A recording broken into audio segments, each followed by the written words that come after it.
católica. Aquí pongo un poco el contenido textual de las acusaciones que se le hicieron a Orcasitas, como que decía que no existía la Virgen, que todos esos santos, pues, ¿para qué? Que no había que darle limosnas a la gente, ni a la iglesia sobre todo, que ¿para qué? Que solo eran trampas en la iglesia. Entonces,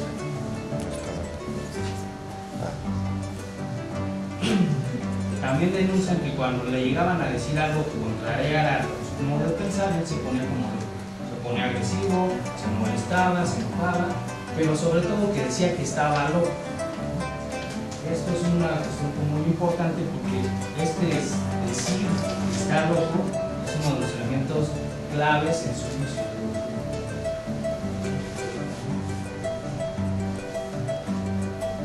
Ahora, estos denunciantes fueron personas que curiosamente iban a ir a Puebla, acudieron ahí y denunciaron ante el Santo Oficio, pero realmente quien estaba, digamos, detrás del autor intelectual de estas denuncias fue el cura Manuel García de la Vega.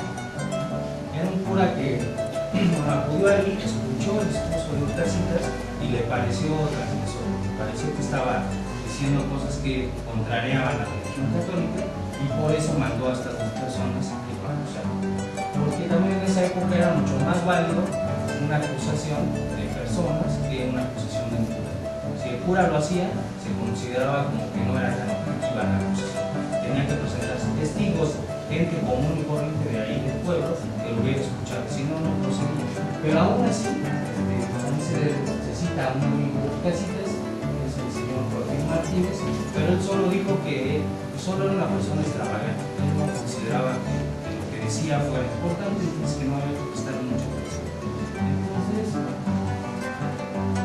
lo que ocurre es que pues, no procede en un primer intento la acusación. Pero un año y medio después, el cura lanza todo.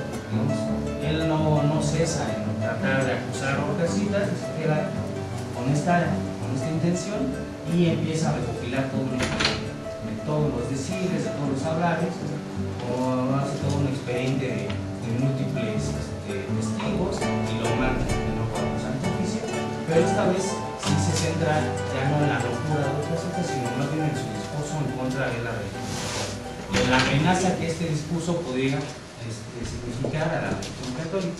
Sobre todo, él hace como, aquí no lo puse como tan detallado, algo que es importante es que él pone que una de las amenazas fundamentales es que esto se pueda contagiar. Este discurso que le está diciendo alguien más pueda decir que sí es cierto, o pueda creer este discurso, o pueda reproducirlo, y entonces sería una grave amenaza para la estabilidad de la Iglesia Católica, por lo cual él pide que no sea juzgado rápidamente.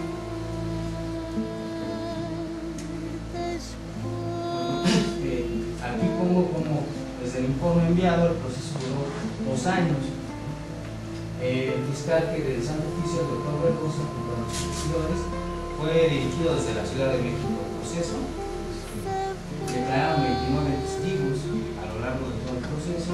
Se les incluyó al cura Manuel García de la Vera, se nombró a José Ponce como su sucesor, y García de la Vera, después de esto, a lo largo de estos años, también el cura acusador murió y se encerró Orcasitas en las cárceles secretas, que era como se les denominaba en esos momentos a los espacios en donde la Inquisición llevaba a los que estaban sometidos a juicio.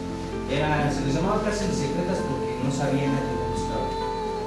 Nadie sabía la ubicación exacta, o sabían, digamos, el espacio físico, pero no sabían en dónde estaban dentro de ese espacio físico. No se conocían. Muy poca gente tenía acceso a esas cárceles.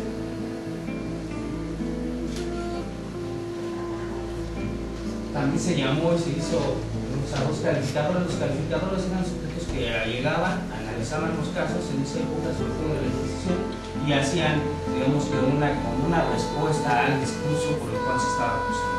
Por ejemplo, si se les acusaba de brujas, se hacía como toda una respuesta de por qué eran brujas, qué es lo que estaban contrariando, y más bien lo que se debería de hacer. Entonces se le acusa de a Orcasitas. Pero cuando él iba a ser declarado hereje, cuando ya iba a ser, digamos, quemado, los guardias de las cárceles secretas empiezan a notar extraños. Entonces, comienzan a darse cuenta de que de repente ve cosas, escucha cosas que no están ahí, y entonces llaman a los médicos y lo evalúan durante un periodo de una semana y ellos declaran que no, que está demente. Con este declararlo demente se apropian de lo que se lo arrebatan al saber cristiano, al saber religioso, y lo toman para sí. Dicen, no, él no es un hereje, simplemente está demente. Y lo envían al hospital de San Hipólito. El hospital de San Hipólito era el hospital que en esa época era el gran hospital psiquiátrico en la Nueva España, suspendiendo el proceso según esta supuración. Por aquí pongo un poco de historia del hospital de San Hipólito. Durante el periodo colonial, el hospital de San Hipólito solo atendía como a pacientes de los cuales no se podía ocupar los familiares. Es decir, era como un hospicio, un hospital en donde iban los abandonados, los que no querían los familiares ocuparse de él, donde los dejaban, muy parecido como están ahorita ¿El Samuel Ramírez? Sí, el Samuel Ramírez. Pero una de las cosas importantes es que la locura, hasta antes de una serie de reformas que se dieron, no se le forzaba a ser encerrado.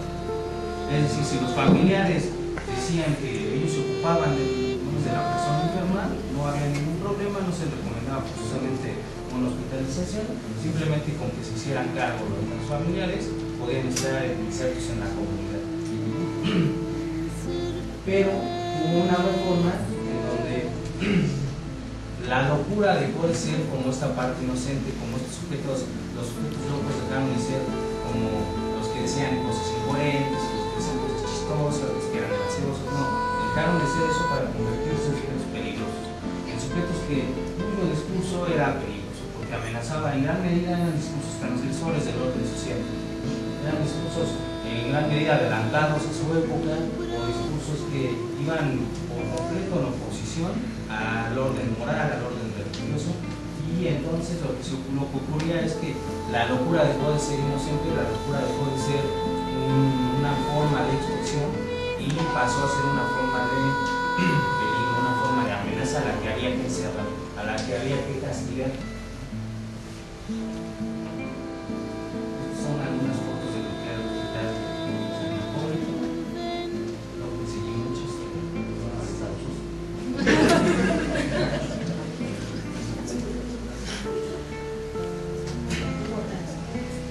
Bueno, Casitas, esto es como una retrospectiva. Casitas había vivido 20 años libre en la comunidad del pueblo, ¿no?